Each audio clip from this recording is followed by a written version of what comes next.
para sa Yung sa chief. Hindi, Itong muna pa sa tangling. Can you wear it? Saan mo natin? Hindi, patis mo na yun. Alisin mo. Kunin na lang kita. Pero yung nasa chief, pinakausap ko rin yan itong kanina. Sabi ko, di sige, A few days ago, nagpa-distribute din tayo ng roses dito sa pero hindi ganun wala ka lang. kalagay din tayo sa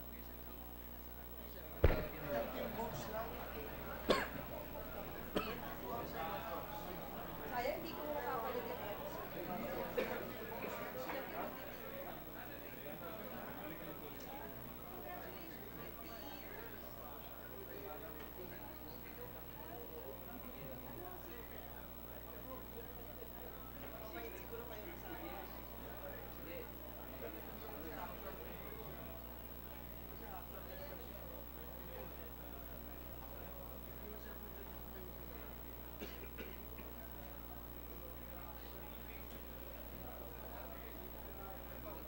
Doon. Harapan natin may theory kami rito. Marami.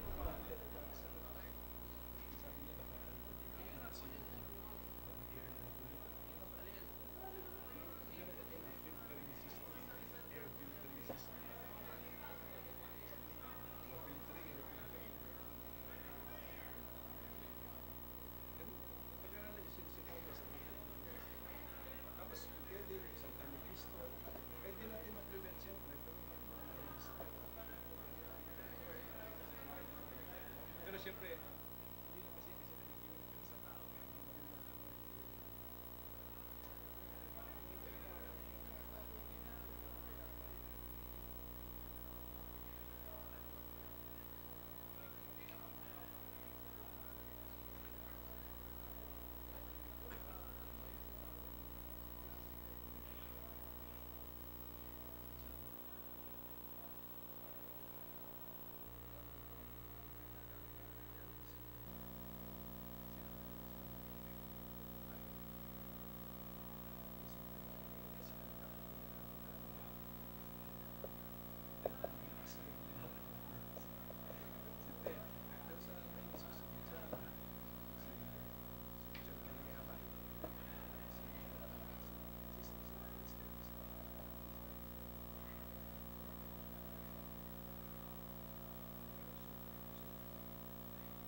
hindi na kasi bisa nagiging sa tao.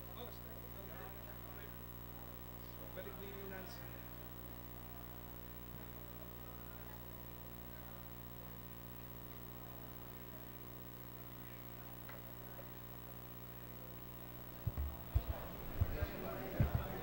Okay.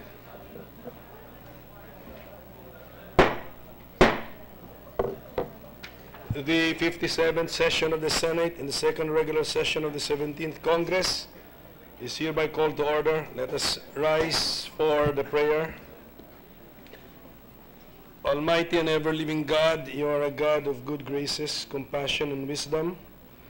Today, let us never forget your commandment to love one another as you have loved us. Help us to give and receive the love that is patient and kind, does not envy or boast, does not rejoice at wrongdoing, but rejoices in the truth. May our love for our fellow men be the love that bears all things, believes all things, hopes all things, and endures all things. Help us to understand that love entails sacrificing our own interests for the sake of the greater good. As we begin Lent this Ash Wednesday, may we remember and reflect on the sacrifice that you made to assure us of eternal life. We ask for your guidance as humbly we recognize our faults and ask for your forgiveness. May we find the strength to continuously sacrifice, pray, and give as we aspire to improve the quality of life of our fellow Filipinos, which we do out of love. This we ask to Christ our Lord. Amen. Secretary, please call the roll. Roll call of members.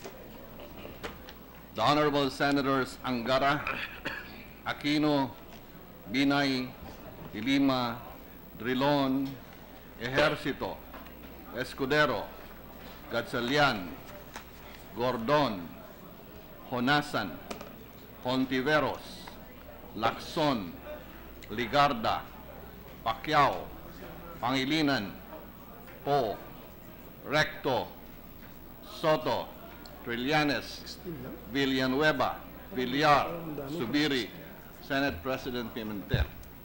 With 16 senators present, the chair declares the presence of a quorum. Mr. President, I move that we dispense with the reading of the journal of the 56th session, Tuesday, February 13, 2018, and consider the same as approved. Any objection? Hearing none, motion is approved. I move that we proceed with the reference of business. Any objection? Hearing none, approved. Bills on first reading. Senate Bill number 1690, an act increasing the bed capacity of Don Emilio del Valle Memorial Hospital in the municipality of Ubay, province of Bohol, from 50 to 300 beds, upgrading its services and facilities and professional health care, authorizing the increase of its medical personnel and appropriating funds therefore by Senator Win Gatchalian. Referred to the Committee on Rules. 1691, an act amending Batas Pambansa Bilang 129, otherwise known as an act reorganizing the judiciary, appropriating funds therefore and for other purposes to create the positions for judges at large by Senator Win Gatchalian. To the Committees on Justice and Human Rights and Finance. 1692, an act creating the Baguio City, La Trinidad, Itogon, Sablantuba, and Tublay Development Authority, defining its powers and functions and providing funds therefore by Senator Recto. To the Committees on Government, Corporations and Public Enterprises, Economic Affairs and Finance. 1693, an act creating the Bataan High School for the Arts and appropriating funds therefore by Senator Escudero. To the Committees on Education, Arts and Culture, Ways and Means and Finance. Resolutions. Proposed Senate Resolution number 626, a resolution directing the Senate Committees on Labor, Employment and Human Resources and Foreign Relations in aid of legislation to conduct an exhaustive inquiry and investigation regarding the untoward deaths of overseas Filipino workers and a re-examination of the government's labor and foreign policies and programs in the light of continued abuses, exploitation, and deaths of our overseas Filipino workers since the death of Flor Contemplacion on March 17, 1995 by Senator Emmanuel Manny D. Pacquiao. Committees on Labor, Employment and Human Resources Development and Foreign Relations. 627, resolution directing the proper Senate committees to conduct an inquiry in aid of legislation on the total ban of overseas Filipino workers, deployment to Kuwait in the light of the tragic fate of the slain Filipino OFW Joanna de Mafilis in Kuwait by Senator Maria Lourdes Nancy S. Binay. The Committees on Labor, Employment and Human Resources Development and Foreign Relations. Communications, letters from Bangko Sentral ng Pilipinas, transmitting to the Senate copies of the following certified and authenticated BSP issuances in compliance with RA 7653, the new Central Bank Act, circular letters CL 2018-007 and 008, dated 18 and 31 January 2018. Circular letters 991, 993, 994, and 992, dated 26, 29 January and 1 February 2018. To the Committee on Banks, Financial Institutions and Currencies. Majority Leader. Basta may working, doesn't make a difference. Basta may working, she just commemorate. Yun ang gusto ko eh. Mr. President, Senator Subiri wishes to be recognized. Senator Subiri is recognized. Thank you very much, Mr. President. Thank you to our Majority Floor Leader. I'd just like to take this opportunity to let the body know we have with us the presence of the armed assemblymen, Mr. President, Honorable Hannibal Tulawi, Honorable Rodolfo Bawasanta, Honorable Ronnie Hanchian, Honorable Haber Hasarul, Honorable Irene Tila, Honorable Nedras Burahan, Honorable Rujia Ani, Honorable Ahmad Ismail, Honorable Noor Mahadil Ahadja, and Honorable Nasruper Daoud. They had visited me in the office, Mr. President, so that we can discuss other provisions that need tweaking in the Bangsamoro Basic Law, particularly on issues of legislation, the new BBL. So thank you, Mr. President. I just wanted to put on Yes, record welcome. their visit today. Welcome to in our visitors from honorable the body. RLA. Yes, welcome. Mr. President, I move to resume consideration of Senate Bill 1636 under Committee Report 213. Any objection? Hearing none, approved. This is the measure on Lifetime Cell Phone Number Act. The parliamentary status of the measure is that we are still in the period of individual amendments. So this is after we have requested that clean copies be produced today after some of our colleagues introduced their respective amendments. So if we are all satisfied with the clean version of the bill, I will be moving for the closure of the period of amendments. But then at this point, let us recognize the sponsor, Mr. President, Chair of the Committee on Economic Affairs, in case there are minor amendments still in the works. Senator Wayne Gatchalian, Mr. President. Senator Gatchalian is recognized.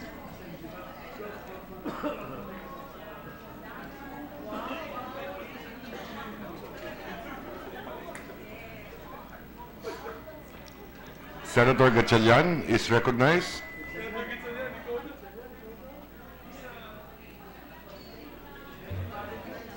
Mr. President, we have to forgive Senator Gatchalian. Today is the Day of Hearts, and he's longing for his heart to be fulfilled. That's why he's not in his right mind at the moment, Mr. President. Thank you, Mr. President. And Mr. President, just ignore the comments of our good colleague from Bukidnon. 1 minute suspension, Mr. President. Session is suspended.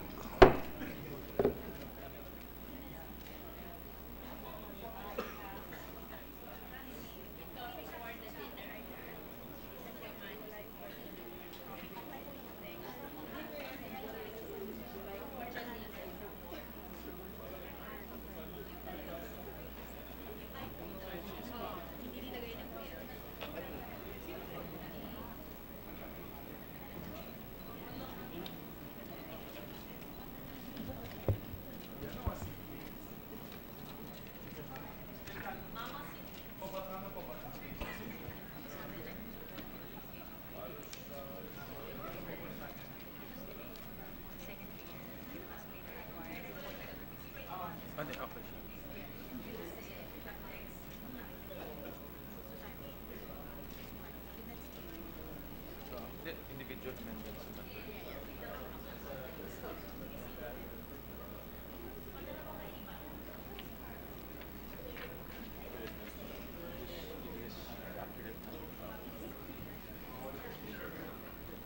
Ready to resume, Mr. President. Session is resumed. Mr. President, I have a few individual amendments on Senate Bill number 1636. Please proceed. On page 4, line 17D, replace the word deterrence with deterrent. Is there any objection? I so move, Mr. President. There being none, motion is approved. Still on page 4, line 17E, insert the article A before the word different. Is there any objection? There being none, motion is approved. Mr. President, the new third paragraph of this Section 8 will now read as follows. Without prejudice to an existing reasonable minimum contractual period, the donor providers shall not impose conditions and procedures for contract termination or for completion of a porting application which have the effect of serving as a disincentive or deterrent against moving to a different service provider, Mr. President. The next amendment is on page 4, line 19A. Replace the word interconnectivity with interconnection. I so move, Mr. President. Is there any objection? There being none, motion is approved. Still on page 4, line 19A, replace slash symbol with the word or. I so move, Mr. President. Is there any objection? There being none, motion is approved. Further, on page 4, line 19B, replace the word interconnectivity with interconnection and replace slash symbol with the word or. I so move, Mr. President. Is there any objection? There being none, motion is approved.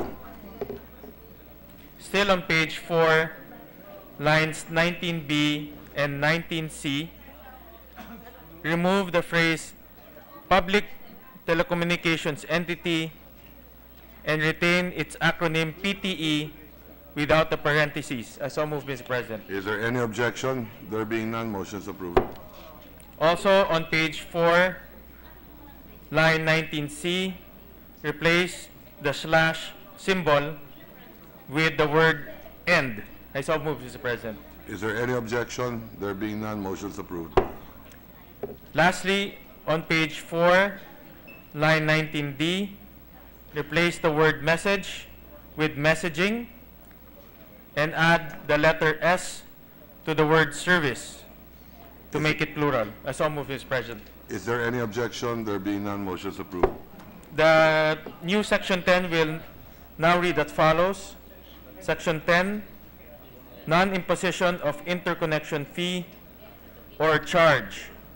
No interconnection fee or charge shall be imposed by any PTE for domestic calls and short messaging services made by a subscriber after the effectivity of this act. And lastly, Mr. President, on page 5, line 23, after the word including, insert the phrase a scheme for porting notifications as may be required and item number, I so move, Mr. President. Is there any objection? There being none, motion is approved.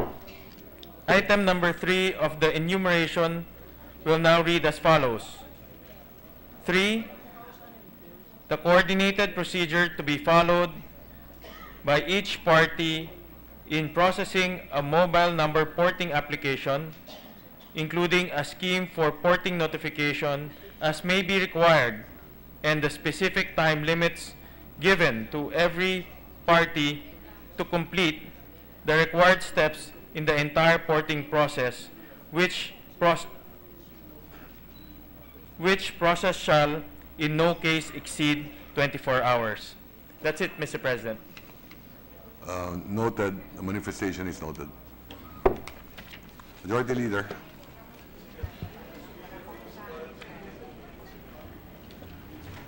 Mr. President, there are no other members who wish to submit individual amendments. Therefore, I move to close the period of individual amendments. Is there any objection? There being none, motion is approved.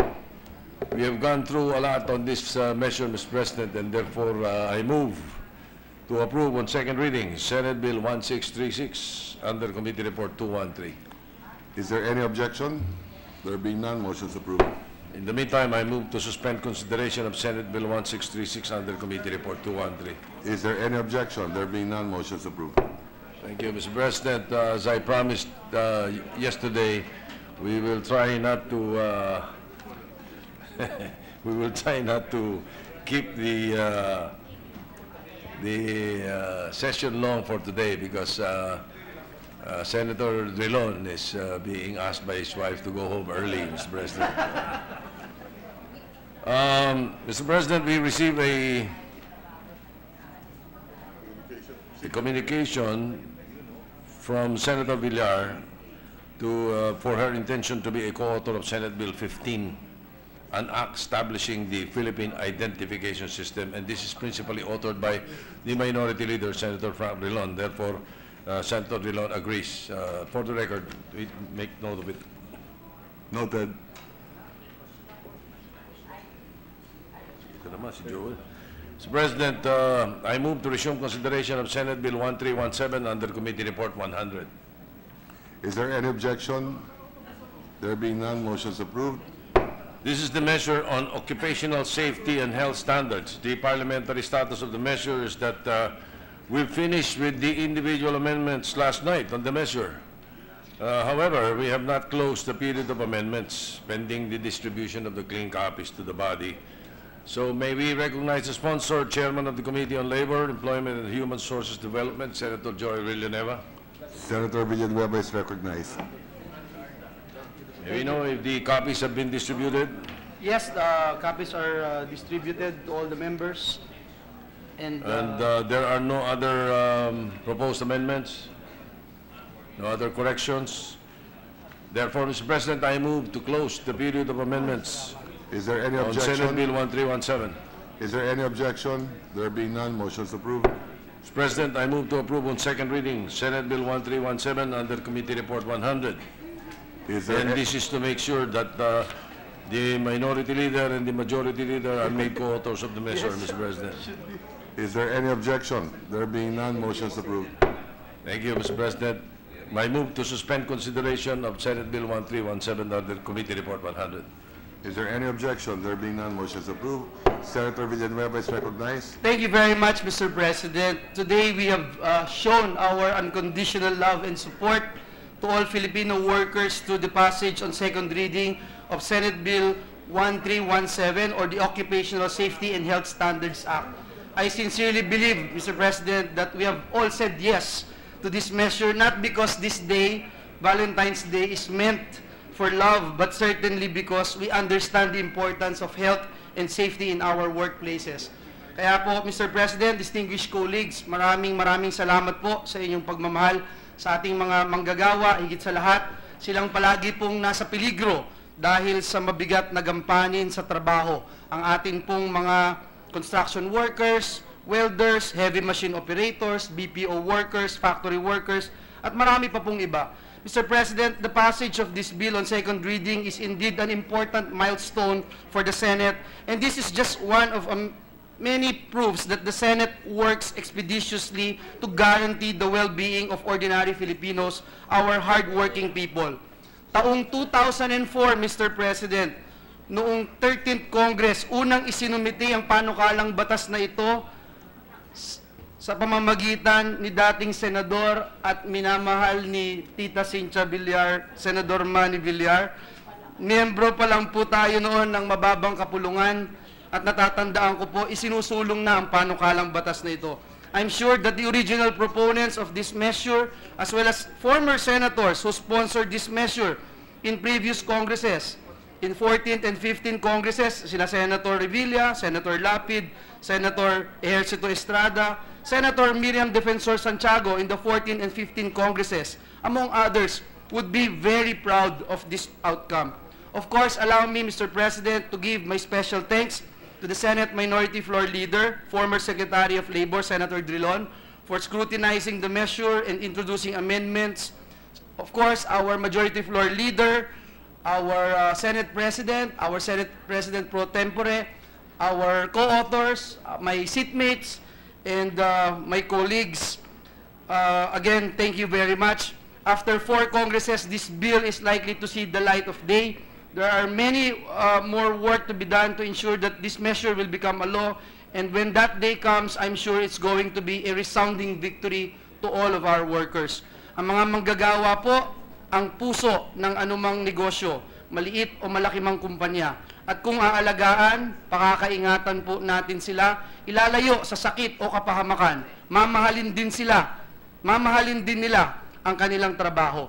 Sabi nga po sa anumang relasyon, kahit pa employer-employee relationship yan, dapat give and take para tumibay po ang samahan. Hindi po pagmamahal yan kung mapuputulan sila ng daliri o braso, mawawalan ng paningin o kaya mamamatay sa sunog o aksidente.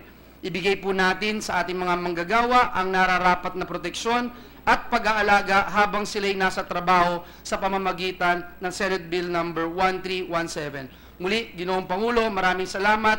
Happy Hearts Day po and may God bless us all. Majority Leader. Thank you, Mr. President.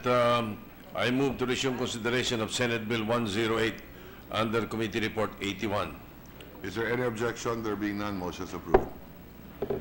Mr. President, this is the measure declaring April 27 of every year as a special working public holiday throughout the country to commemorate the victory of Lapu-Lapu.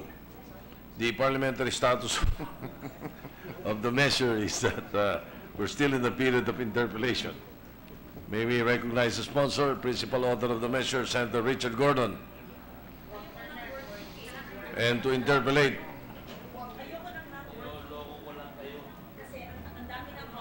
ikaw, tatanong ka, hindi na. Ako din eh. Tinatawag ko pa lang.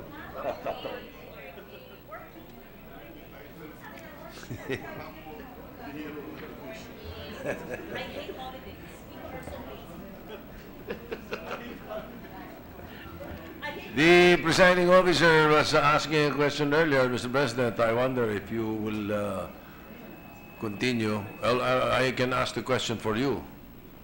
Please proceed, Majority Leader. I do not recall what question I was supposed to ask. Will the distinguished gentleman yield to a few questions, Mr. President? Ready to receive any interpellation, Your Honor. Thank you, Mr. President. The presiding officer was asking earlier, and I was not able to answer. What is the difference between a special working public holiday, a special working non-working holiday, and a working public holiday? Mr. President, according to the Dole Memo Circular Number 1, March 8, 2004, in a special working holiday, for work performed, an employee is entitled only to his basic rate. No premium pay is required since work performed on said days is considered work on an ordinary working day. Mr. Chairman, may I call for order?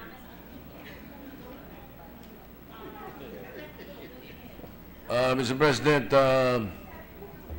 I'm very pleasantly disturbed by the... May we ask the Sergeant at Arms to suspend the, adjourn the session happening in the last row, Mr. President? If that doesn't work, can we bring the mace in front of the recalcitrant? The ladies are having their own session, Your Honor. May we disturb them? So, again, Mr. President, we were not able to get the answer. Well, as I was pointing out, no premium pay is required since work performed on said days is considered work on ordinary working days. This is really more commemorative than anything else, Mr. President. Although, in fact, in point of fact, I would have preferred that this be a non-working holiday, but because there's so many non-working holidays already, I look forward to the day when we can harmonize all the holidays and put Lapu-Lapu in its proper place, because everybody knows from grade school and even in our national anthem that Lapu-Lapu was the first defender of freedom. Sa manlulupig, di ka pasisiil. So in the meantime, Your Honor, just to honor him, and we're approaching his 500 days, the 500th year of his victory over the conquistador, so-called, we'd like to usher in this provision of a special working holiday, Mr. President. Well, just before I continue with the second question regarding that, let me place on record, Mr. President, the fact that I am in 100% in support of this measure. As a matter of fact, I will even support a non-working holiday commemorating the victory of Lapu-Lapu, because in the history of the country and the holidays that we've been celebrating, lahat ng talo sineselebrate natin eh. Ito lang, this is the only battle that the Philippines won. And it is not a national holiday. It should be a national holiday, Mr. President. Mr. President, Pati yung, yung mga polo bataan, talo tayo dun eh. Yung Battle of Tiradpas, talo din tayo dun, ubos eh. And we're all celebrating these debacles, Mr. President. We should celebrate the victories that we have had, Mr. President. I agree with the Honorable Majority Floor Leader, Your Honor. It is indeed very prescient on his part to consider the fact that we always celebrate our losses and not our victories. But remember also that Lapu-Lapu was not a corrupt leader. when the body of Magellan, when he defeated Magellan, Your Honor, the Spaniards, according to Pigafetta, tried to buy the body of Mr. Magellan from Lapu-Lapu. And he refused to accept any bribe or any money. And I think that's why I really think that we should honor this man. And in fact, I think that we should really file a bill that later on that we should not call Lapu-Lapu a fish.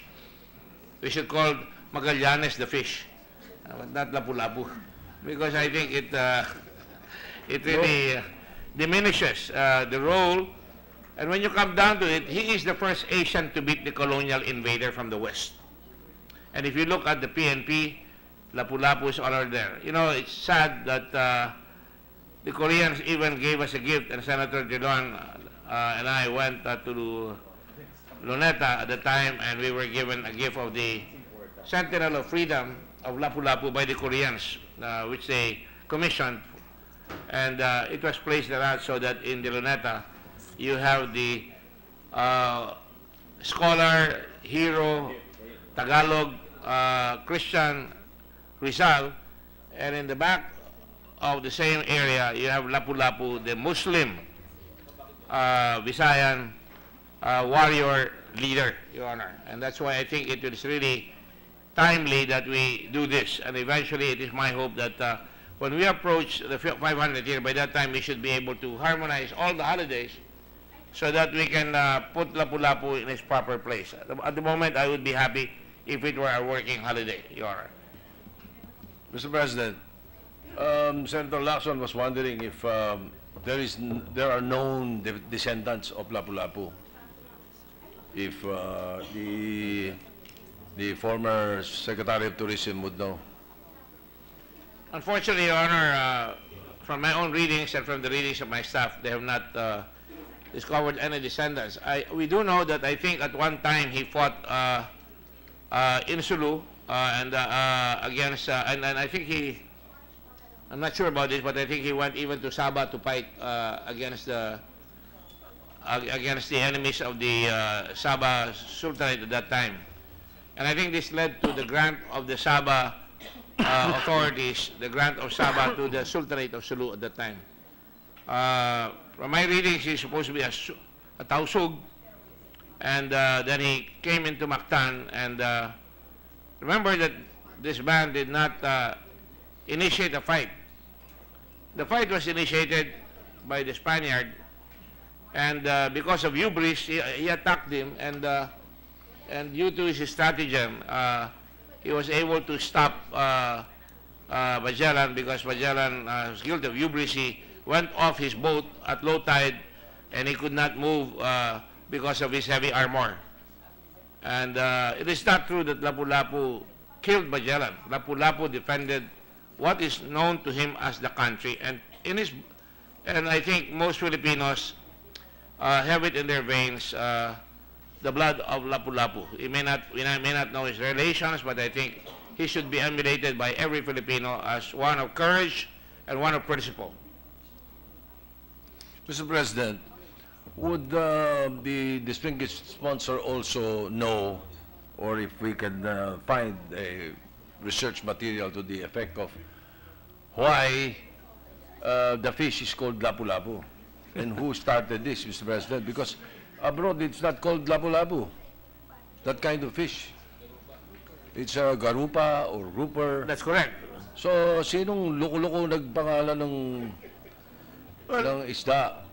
Maybe, Mr. President, if I may hazard, I have no research on that matter, but I do know this. The Spaniards, when they got defeated, left and went back to Spain because they could not take the fact that they were defeated by a noble savage, if you want to call him that. And when they came back, they made sure this time that they really used their great forces against all the others. And when they had the blood compact, for example, in Bohol, even our leader in Bohol was not really quite sure whether he was not being taken for a ride. But I do know that when Legazpi came back, he decimated the troops of Raja Suleiman in Manila. And that is sad, Mr. President, because at that time, Raja Suleiman was waiting for reinforcements from Pampanga, Lacandula, and some other relatives there, and they were not able to succor to him. Otherwise, they might have defeated Legazpi. But the shadow, the great shadow of Lapu-Lapu, must be really put into perspective in the sense that in a country that is where there is really a paucity or a scarcity of heroes. And this is recorded by the Spanish. And unfortunately, the record is that he is a murderer, to prevent us from declaring him or to be an example that his fighting against the Spanish would be an example for would be not be emulated by other Filipinos. And that's why when they came back with a vengeance. Well, don't you think, Mr. President, that it's about time? And I bring it to the body. It's about time that corrections are made. Not only with the name of a fish, Lapu-Lapu given to a fish. In the advent of social media, it's about time that the millennials or the Filipinos be aware of some of these things that have been brought to us in the past. Like, for example, Mr. President, it's been some time already that I have been confused on why we were taught songs that diminish the Filipino. For example, the songs that were taught to us by the Americans before was, don't you go too far, Zamboanga. They want us divided, Mr. President. They don't want us to go to Zamboanga. There is a more derisive... And then, planting rice is never fun. Yeah. They don't want us to plant rice, Mr. President. They want us to be lazy. They don't want us to have the work ethic. Huh? They do not want us to have the work ethic. Correct. So, Mr. President, it's about time. I think we should look into all of this and the history of all of this. Well, I agree with you, but that's why I think every effort by any senator in this country, when they go to Korea, they should try and visit the Filipino monument in Korea for our soldiers there. And that's how I got the Koreans to give us a monument of Lapu-Lapu, because they were actually why I kept visiting. And I said, many of the soldiers that died here have the blood of Lapu-Lapu in their veins. And I think you should not forget that. And you should emulate the French that gave the Statue of Liberty to New York, because the American Revolution lit up the fires of revolution in the French Revolution, Mr. President. And so the Koreans gave us the monument of Lapu-Lapu at the National Park. And by the way, they have been trying to, there was even, I really felt very sad because our own National Historical Institute, Mr. President, they tried to remove the Lapu-Lapu monument. They even tried to give it to Lapu-Lapu City. And I said, how many monuments are there of Rizal? There must be 1 million monuments of Rizal all over the country, but how many monuments do you know of Lapu-Lapu? Or Raja Suleiman has one along Rojas Boulevard, and there is one of Lapu-Lapu, I think, in Ayala, in Makati. But the other one of Lapu-Lapu I know of is in Cebu, and in Lapu-Lapu, and in Mactan, Mr. President. That is why it's high time, and I agree with you, and I'd like to be associated with you on that matter. I've always advocated the fact that, a country that cannot look back at its past is incapable of seeing a far future. And I've heard the President himself say na pag nagpagulo raw siya, papalitan niya yung pangalan ng isdang Lapu-Lapu into Magallanes. But if you look at Lapu-Lapu's name, ang mga pangalan natin Ting-Ting, Jok-Jok, Jun-Jun, Bongbong. Lugar na maging magandang halimbawa, dapat Lapu-Lapu magandang halimbawa ng double-double ng name because it stands for courage, bravery, and above all, principle. he refused the bribe of the Spanish to get back the body of Magellan. All right. Thank you very much. I wish to thank the gentleman for answering the questions.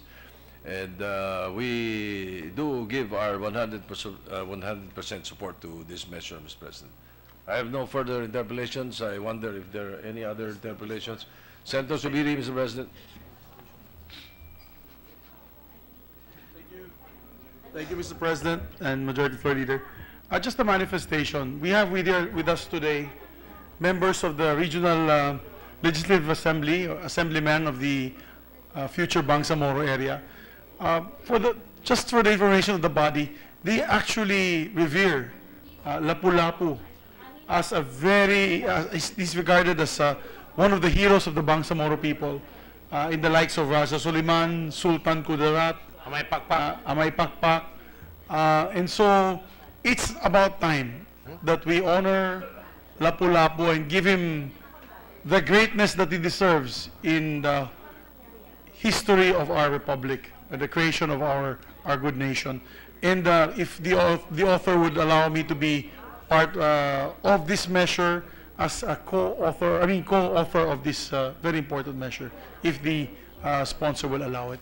The gentleman need not ask. Any senator can be co-author of this. I think something that has universal approval on the part of the senators. Thank you. And being a Bisaya, you know, we how do you say, relate to this hero, being that he's the first, probably we consider first national hero of the country, and he's our kababayan from the south. So we fully support this measure, sir. It really is amazing that Lapu-Lapu is emblazoned in the PNP. Yes, the peacock, the shield. And Mr. President, one of the things that I'd like everybody to know now, to forecast what, actually this bill was passed, but unfortunately in my first stint in the Senate. And a companion bill here is the 9th ray. That, you know, the 8 rays of the sun of our flag signifies the people who fought against the revolution, against Spain. And I'm glad some of our Muslim brothers are here. The first, actually, who fought against Spain is Lapu-Lapu. And the people who were never really quite conquered by the Spanish, or by that matter, the Americans, were our brother Muslims in the South. And that is why I think I would hope that when the bill comes in time, here on time, on adding a 9th ray, that we will all support it, because it got approved on 3rd reading on the 14th Congress, and it got approved almost on 3rd reading, but we ran out of time in the lower house. So I hope that Senator Escudero could now pass it on, and I would even ask him if I would sponsor it, because I filed it again, that we have a 9th ray in the sun of our flag, so that we are indeed united. You know, Mr. President, the other thing that I would emphasize, and that's why I have this advocacy, is because very few of our countrymen really know our history, especially the Islamic history of the Philippines. And it's important that we know this if we are going to be one country. And for so long as we do not have that knowledge among our young people of the history of our country, of our forebears who fought against the colonial invader, I think, Mr. President, we're going to be a lost country. We're not going to be able to look back at our past with pride.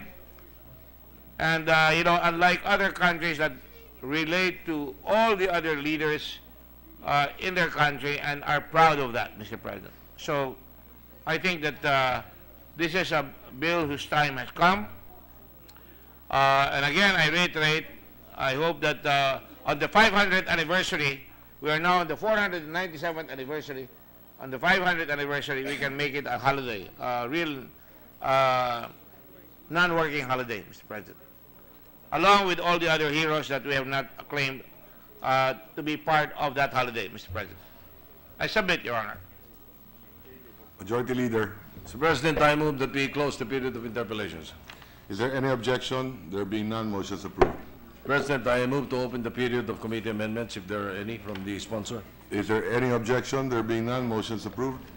There are no committee amendments. I move to close the period of committee amendments. Senator President, Subiri is recognized. Yeah, my apologies, Mr. President. I just wondered if my request to be made a co-author was acted upon by the body. Yes. It was not... That is noted, yes. Okay, thank you very much. Thank you. Yeah, tayo okay, pero... Move to open the period of individual amendments. Is there any objection? There being none, motion is approved. There are no individual amendments. I move to close the period of individual amendments. Is there any objection? There being none, motion is approved. Mr. President, I move to approve on second reading Senate Bill 108 under Committee Report 81. Is there any objection? There being none, motion is approved. Thank you, Mr. President. Thank you, Mr. President. As promised, Mr. President, I move to adjourn the session until 3 o'clock in the afternoon of Monday, February 19, 2018. Session is adjourned till 3 o'clock Monday.